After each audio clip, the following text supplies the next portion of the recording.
بسم اللہ الرحمن الرحیم۔ شروع اللہ کے پاک نام سے جو بڑا مہربان نہایت رحم والا ہے۔ درباری ٹی وی یوٹیوب چینل پر آپ سب کو خوش آمدید کہتے ہیں۔ میں ایک بے سہارا لڑکی تھی، بچپن سے ہی اپنے ماموں کے گھر میں رہ رہی تھی۔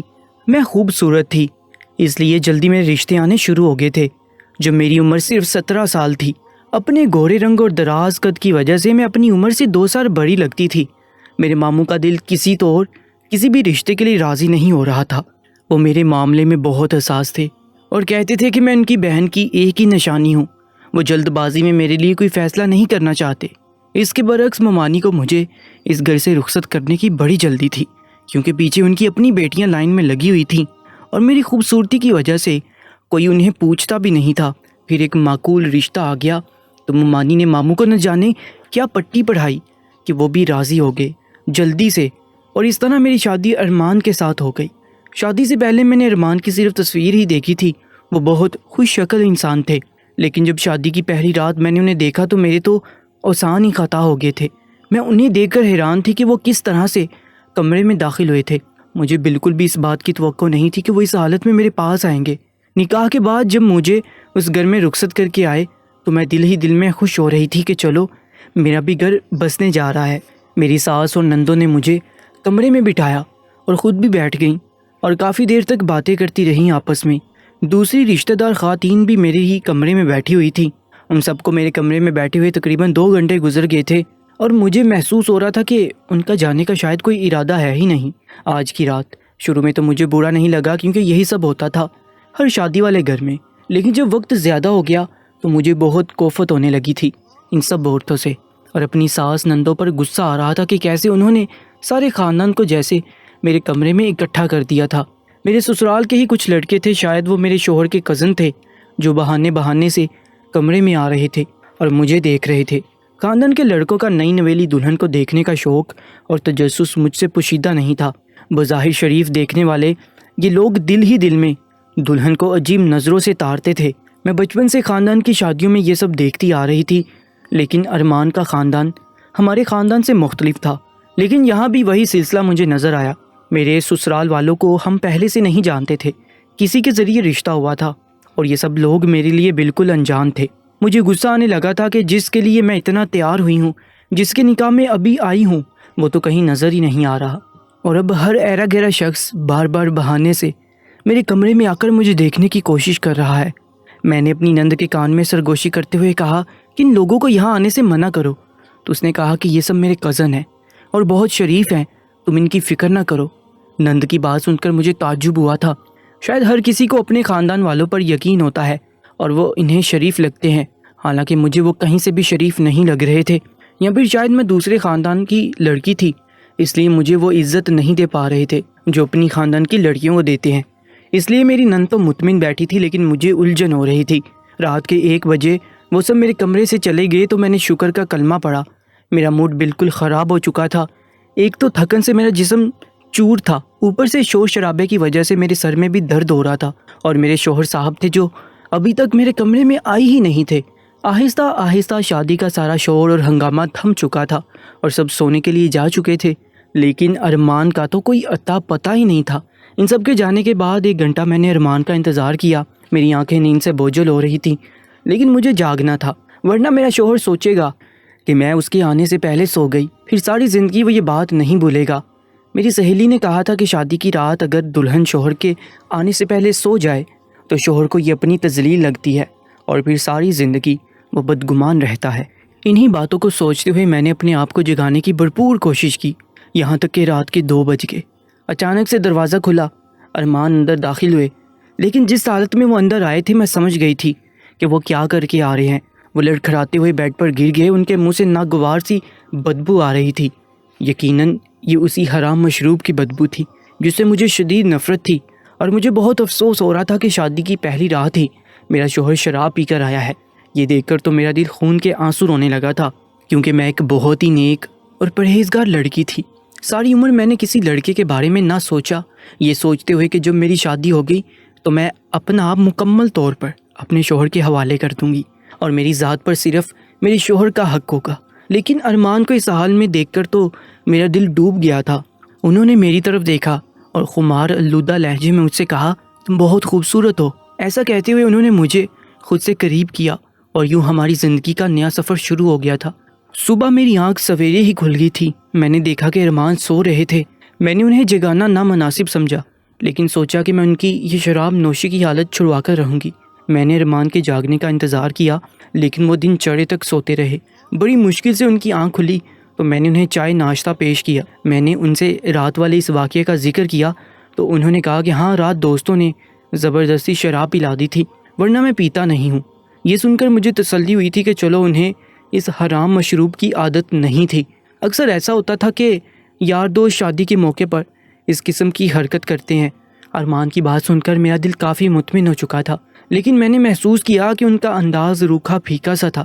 اس کے بعد وہ گھر سے باہر نکل گئے اور پھر خواتین کا جم گٹھا آ کر میرے کمرے میں بیٹھ گیا۔ مجھے پھر سے کوفت ہونے لگی تھی، لیکن پریشانی یہ تھی کہ ایمان کا رویہ میرے ساتھ کچھ خاص اچھا نہیں تھا۔ شادی کو 1 ہفتہ گزر گیا تھا، لیکن ارمان نے مجھ سے کوئی بات نہیں کی تھی۔ اگر میں کوئی سوال کرتی تھی تو وہ صرف میرے سوال کا جواب دے دیتے تھے اور ساری رات باہر اپنے دوستوں کے ساتھ گزار کر فجر کے وقت آتے تھے اور پھر سو جاتے تھے۔ چند ہی دنوں میں مجھے اندازہ ہو گیا تھا کہ یہ ارمان کے پسند کی شادی نہیں ہے، ان کے ساتھ زبردستی ہوئی ہے۔ یہ سوچ کر میرا دل ڈوبنے لگا تھا کہ ضرور ارمان کو کوئی اور پسند ہوگی۔ اس بات کا ذکر میں نے اپنی نند سے کیا۔ اس نے کہا کہ ایسی کوئی بات نہیں ہے، لیکن میں کیسے اس بات کا یقین کر سکتی تھی، کیونکہ شادی کی پہلی رات کے بعد تو ارمان نے میرے قریب آنے کی بھی زحمت نہیں کی تھی۔ مجھے ان کے رویے سے بے حد افسوس ہو رہا تھا۔ شادی کو 1 مہینہ گزر گیا تھا اور میری حیثیت اس گھر میں صرف ایک نوکرانی جیسی تھی، جس کا کام سارے گھر کا کام کرنا تھا اور بس۔ سارے گھر کا کام کرنے کے بعد میں سو جاتی تھی اور صبح کو ارمان آتے تھے اور سو جاتے تھے اور دن چڑھے تک سوئے رہتے تھے۔ وہ نہ کوئی کام کرتے تھے نہ کوئی نوکری کرتے تھے۔ مجھے سمجھنے میں دیر نہیں لگی تھی کہ وہ ایک آوارہ مزاج شخص تھے اور اپنے والدین کا کھا رہے تھے۔ پھر اچانک میری طبیعت خراب ہونے لگی۔ میری ساس مجھے ڈاکٹر کے پاس لے گئی تو ڈاکٹر نے کہا کہ مجھے حمل ٹھہر چکا ہے۔ یہ بات سن کر میری ساس خوش ہو گئی۔ اس نے کہا کہ شکر ہے کہ تم حاملہ ہو گئی ہو، ورنہ ارمان تو تم سے شادی کرنے کے لیے راضی ہی نہیں تھا۔ اب بچہ ہوگا تو تم لوگوں کا رشتہ مضبوط ہوگا۔ یہ عجیب انکشاف آج میری ساس نے مجھ پر کیا تھا، یعنی کہ ارمان مجھ سے شادی نہیں کرنا چاہتا تھا، اس کے ساتھ زبردستی کی گئی تھی۔ میں نے میری ساس سے پوچھا کہ کیا وہ کسی اور کو پسند کرتے تھے، تو انہوں نے کہا کہ نہیں، ایسی کوئی بات نہیں، بس ارمان چاہتا تھا کہ وہ ملک سے باہر کمانے کے لیے چلا جائے اور واپس آ کر شادی کرے، لیکن ہمیں جلدی تھی۔ ساس کی بات سن کر مجھے حیرت ہوئی کہ آخر میری ساس کو کس بات کی جلدی تھی۔ ارمان ان کے اکلوتے بیٹے نہیں تھے، ارمان کے علاوہ بھی ان کے 4 اور بیٹے تھے، تو پھر جلدی کیسی؟ خیر، میں نے مزید سوال نہیں کیے کیونکہ میں جانتی تھی کہ ساس مجھے کبھی بھی صحیح جواب نہیں دے گی۔ میں خوشی خوشی گھر آ گئی اور سوچا کہ یہ خوشخبری جب ارمان کو سناؤں گی تو ہمارا رشتہ مضبوط ہو جائے گا اور ان کی توجہ مجھ پر مرکوز ہو جائے گی۔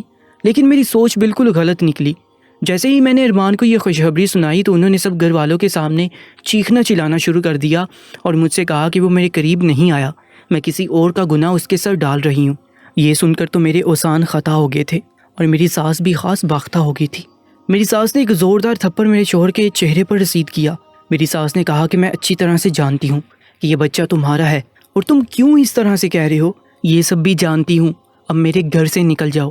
ساس کی یہ بات سن کر مجھے حیرت ہوئی کہ وہ اپنے ہی بیٹے کو گھر سے نکال رہی تھی اور مجھ سے کسی قسم کی صفائی بھی طلب نہیں کی، ورنہ مجھے تو ایسا لگ رہا تھا کہ ساس مجھ پر الزامات لگا کر مجھے ہی گھر سے نکال دے گی۔ لیکن یہاں تو گنگا ہی الٹی بہہ رہی تھی۔ ساس نے ارمان کو گھر سے نکل جانے کو کہا تو وہ نکل گیا اور سارا دن باہر ہی رہا۔ میری ساس نے مجھ سے کہا کہ تم پریشان نہ ہو، میں اچھی طرح سے جانتی ہوں کہ یہ بچہ ارمان کا ہی ہے، بس تم اپنا خیال رکھو۔ میری ساس مجھے حیران پر حیران کیے جا رہی تھی۔ میں سوچ رہی تھی کہ ایسی بھی کوئی ساس ہوگی دنیا میں جسے اپنے بیٹے کی بات سے زیادہ بہو پر بھروسہ ہے۔ ارمان 2 دن تک گھر نہ آئے تو مجھے پریشانی ہو گئی۔ میرے سارے سسرال والے میرے ساتھ تھے اور مجھے اندازہ ہو گیا تھا کہ وہ ارمان کی حرکتوں سے واقف تھے۔ سب گھر والوں کو معلوم تھا کہ ارمان ایک آوارہ شخص ہے، اس لیے میری ساس نے ارمان کی جلدی شادی کر دی، کیونکہ میری ساس جانتی تھی کہ اگر ارمان ملک سے باہر چلا گیا تو وہ وہاں سے کسی انگریز عورت کو لے آئے گا۔ ارمان کے پیروں میں بیڑیاں باندھنے کے لیے میری ساس نے اس کی شادی تو کر دی تھی، لیکن یہ شادی لگ رہا تھا کہ ان کے گلے پڑ گئی۔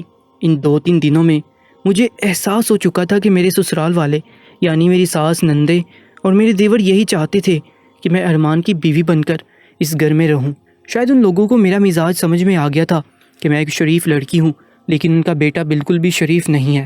کتنی عجیب بات ہے نا، اپنے بیٹے کی خود اچھی تربیت کرنے کی بجائے کسی اور کی بیٹی کو لے آتے ہیں کہ وہ ان کے بیٹے کو سدھار دے۔ اس طرح سے کئی زندگیاں برباد ہو جاتی ہیں۔ جب سے شادی ہوئی تھی میں نے تو سکھ کا سانس نہیں لیا تھا۔ جس لڑکی کو شوہر کی محبت حاصل نہ ہو اسے کون سی خوشی ملے گی بھلا، لیکن اب ایک ہی خوشی ملنے جا رہی تھی، تو وہ بھی داغ کی صورت بن گئی تھی۔ کچھ دن بعد ارمان گھر واپس آ گئے تو مجھے تسلی ہوئی۔ انہوں نے مجھ سے کوئی بات چیت نہیں کی، لیکن اب خاموش تھے۔ مجھے ان سے بہت خوف آ رہا تھا۔ میری ساس نے مجھے بیڈ ریسٹ کا کہا تھا۔ وہ چاہتی تھیں کہ یہ بچہ خیر و عافیت سے اس دنیا میں آ جائے تاکہ ان کا بیٹا سدھر جائے۔ اپنے بیٹے کو دیکھ کر پھر ارمان کا رویہ بھی میرے ساتھ نارمل ہوتا چلا گیا تو مجھے سکون آیا۔ ایک رات ارمان نے مجھے کچی لسی دی اور کہا کہ میں اسے پی لوں۔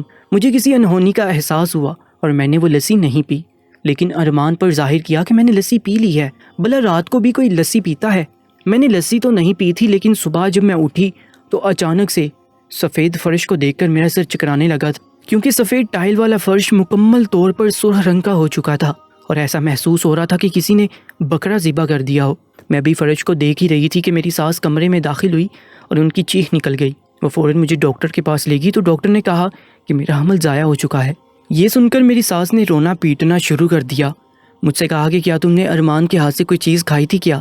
ساس کی بات سن کر میں حیران رہ گئی۔ میری ساس کو کیسے پتہ چل گیا تھا کہ ارمان نے رات کو مجھے لسی دی تھی، لیکن میں نے تو وہ لسی پی ہی نہیں تھی، تو یہ سب کیسے ہو گیا؟ میں نے ساس کو ساری بات بتا دی تو انہوں نے کہا کہ تم نے لسی نہیں پی، لیکن کچھ اور ضرور اس نے تمہیں کھلایا پلایا ہے۔ ساس نے مجھ سے کہا کہ میں ذہن پر زور دوں کہ میں نے ارمان کے ہاتھ سے کچھ کھایا تو نہیں۔ مجھے یاد آیا کہ میں نے سر درد کی گولی مانگی تھی اور اس نے کوئی گولی مجھے دی تھی جو کہ میں نے کھا لی تھی، لیکن اس گولی پر کوئی نام نہیں لکھا ہوا تھا۔ میری ساس نے کہا کہ تم نے بہت بڑی غلطی کر دی، ارمان جو چاہتا تھا وہ تم نے کر دیا۔ تم نے لسی تو نہیں پی چالاکی دکھا کر، لیکن تم نے اس کے ہاتھ سے گولی کھا لی اور اپنا بچہ گنوا دیا۔ میری ساس کی بات سن کر مجھے تعجب ہوا۔ انہوں نے مجھ سے کہا کہ ارمان کسی اور لڑکی کو پسند کرتا ہے، لیکن وہ لڑکی بہت بد کردار تھی۔ میں نہیں چاہتی تھی کہ وہ میرے گھر کی بہو بنے اور میرے بیٹے کی زندگی برباد کر دے، اس لیے میں نے تمہارا انتخاب کیا تھا اور میں چاہتی تھی کہ جلد از جلد تمہیں بچہ ہو جائے تاکہ ارمان راہ راست پر آ جائے، لیکن یہ موقع بھی ہاتھ سے نکل گیا۔ میری ساس مجھے کمرے میں لے آئی۔ میں شکوہ کرنا نظروں سے ارمان کو دیکھ رہی تھی، لیکن وہ بالکل خاموش اور مطمئن تھا۔ ایسا محسوس ہو رہا تھا کہ اسے کچھ بھی افسوس نہیں ہے، بلکہ وہ دل ہی دل میں خوش تھا۔